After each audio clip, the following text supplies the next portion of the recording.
want to change the world? Start off by making your bed. If you make your bed every morning, you will have accomplished the first task of the day.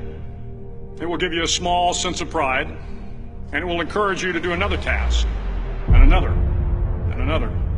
And by the end of the day, that one task completed will have turned into many tasks completed.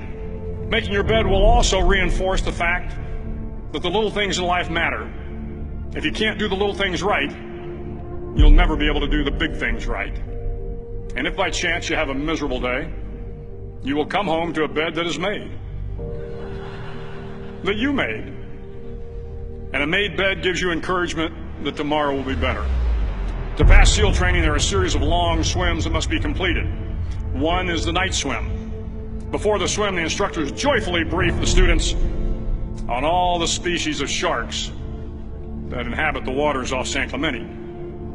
They assure you, however, that no student has ever been eaten by a shark, at least not that they can remember.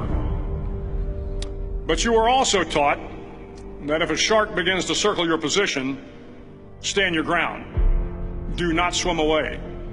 Do not act afraid.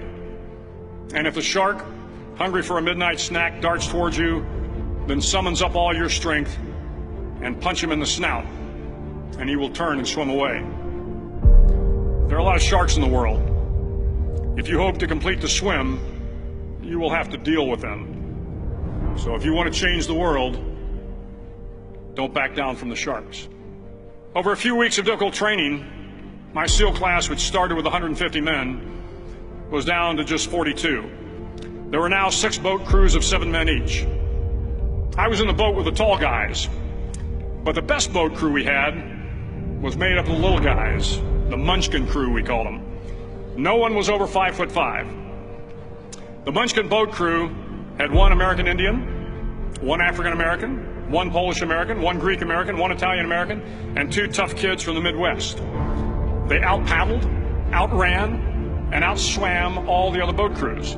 The big men in the other boat crews would always make good-natured fun of the tiny little flippers the Munchkins put on their tiny little feet prior to every swim.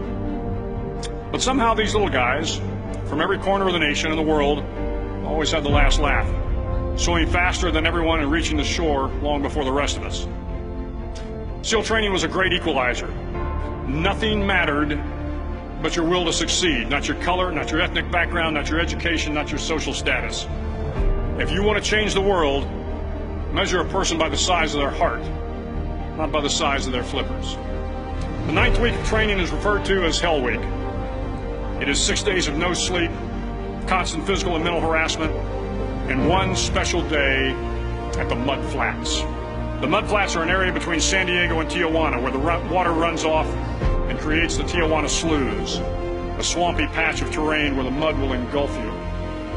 It is on Wednesday of Hell Week that you paddle down to the Mud Flats and spend the next 15 hours trying to survive this freezing cold, the howling wind, and the incessant pressure to quit from the instructors.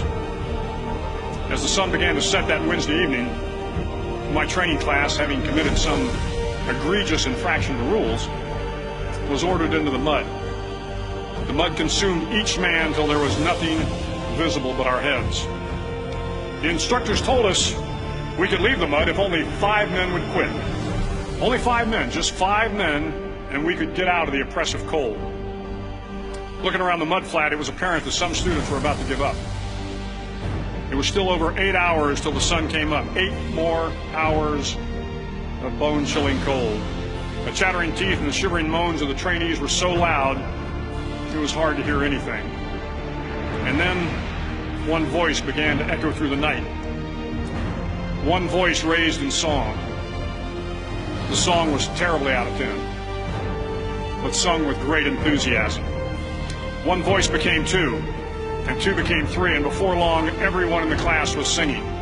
The instructors threatened us with more time in the mud if we kept up the singing, but the singing persisted, and somehow the mud seemed a little warmer, and the wind a little tamer, and the dawn not so far away. If I have learned anything in my time traveling the world, it is the power of hope. The power of one person, a Washington, a Lincoln, King, Mandela, and even a young girl from Pakistan, Malala. One person can change the world by giving people hope. So if you want to change the world, start each day with a task completed. Find someone to help you through life. Respect everyone. Know that life is not fair and that you will fail often. But if you take some risks, step up when the times are the toughest, face down the bullies, lift up the downtrodden, and never ever give up. If you do these things, the next generation and the generations that follow will live in a world far better than the one we have today. And what started here will indeed have changed the world for the better.